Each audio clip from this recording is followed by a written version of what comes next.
माता शारदा की कृपा लिखूं भाव अनमोल, कार्तिक महात्म्य का कहूँ चौथा अध्याय खोल। राधे कृष्णा। प्रिय भक्तगणों, आज इस वीडियो में हम कार्तिक माह का चौथा अध्याय श्रवण करेंगे।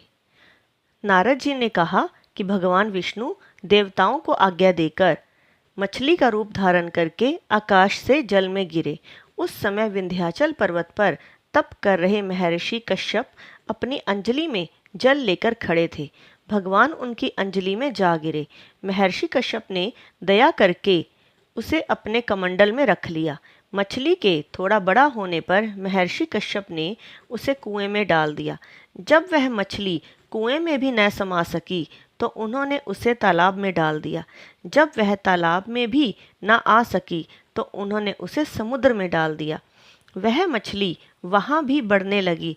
फिर मत्स्य रूपी भगवान विष्णु ने इस शंखासुर का वध किया और शंखासुर को हाथ में लेकर बद्री वन में आ गए।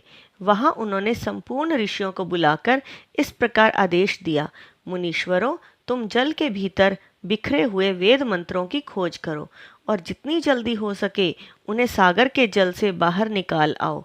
तब तक मैं देवताओं के साथ प्रयाग में ठहरता हूँ।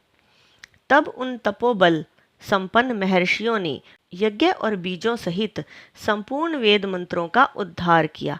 उनमें से जितने मंत्र जिस ऋषि ने उपलब्ध किए, वही उन बीज मंत्रों का उस दिन से ऋषि माना जाने लगा। तदनंतर सब ऋषि एकत्र होकर प्रयाग में गए। वहां उन्होंने ब्रह्मा जी सहित भगवान विष्णु को उपलब्ध हुए सभी वेद मंत्र समर्पित कर दिए। सब वेदों को पाकर ब्रह्मा जी बहुत प्रसन्न हुए। उन्होंने देवताओं और ऋषियों के साथ प्रयाग में अश्वमेध यज्ञ किया।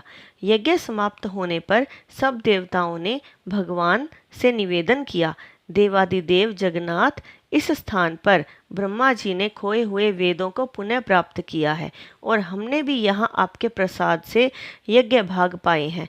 अतः यह स्थान पृथ्वी पर सबसे श्रेष्ठ, पुण्य की वृद्धि करने वाला एवं भोग तथा मोक्ष प्रदान करने वाला हो। साथ ही यह समय भी महापुण्यमय और ब्रह्मघाती आदि महापापियों की भी शुद्धि करने वाला हो तथा यह स्थान यहाँ दिए हुए दान को अक्षय बना देने वाला भी हो, यह वर दीजिए। भगवान विष्णु बोले, देवताओं, तुमने जो कुछ कहा है वह मुझे स्वीकार है। तुम्हारी इच्छा पूर्ण हो। आज से यह स्थान ब्रह्म क्षेत्र के नाम से प्रसिद्ध होगा। सूर्य वंश में उत्पन्न राजा भगीरथ यहाँ गंगा को ले आएंगे और वह यहाँ सूर्य कन्या यमुना से मिलेगी। ब्रह्मा जी और तुम सब देवता मेरे साथ यहाँ निवास करो। आज से यह तीर्थ तीर्थराज के नाम से विख्यात होगा। तीर्थराज के दर्शन से तत्काल सब पाप नष्ट हो जाएंगे। जब सूर्य मकर राशि में स्थित होंगे उस समय यहाँ स्नान करने वाले मनुष्यों के सब पापों का यह तीर्थ नाश करेगा। यह काल भी मनुष्यों के लिए सदा महान पुण्य फल देने वाला होगा। माघ में सूर्य के मकर राशि में स्थित होने पर यहाँ स्नान करने से सालोक्य आदि फल प्राप्त होंगे। देवादिदेव भगवान विष्णु देवताओं से ऐसा कहकर ब्रह्मा जी के साथ वहीं अंतर्ध्यान हो गए। तत्पश्चात इंद्रादि देवता भी अपने अंश से प्रयाग में रहते हुए वहां से अंतर्ध्यान हो गए। जो मनुष्य कार्तिक में तुलसी जी की जड़ के समीप श्री हरि का पूजन करता है, वह इस लोक में संपूर्ण भोगों का उपभोग करके अंत में वैकुंठ धाम को जाता है। इति श्री कार्तिक माह चौथा अध्याय समाप्त। अगली वीडियो में हम कार्तिक माह के महात्म्य का 5वां अध्याय श्रवण करेंगे। तब तक के लिए राधे कृष्णा।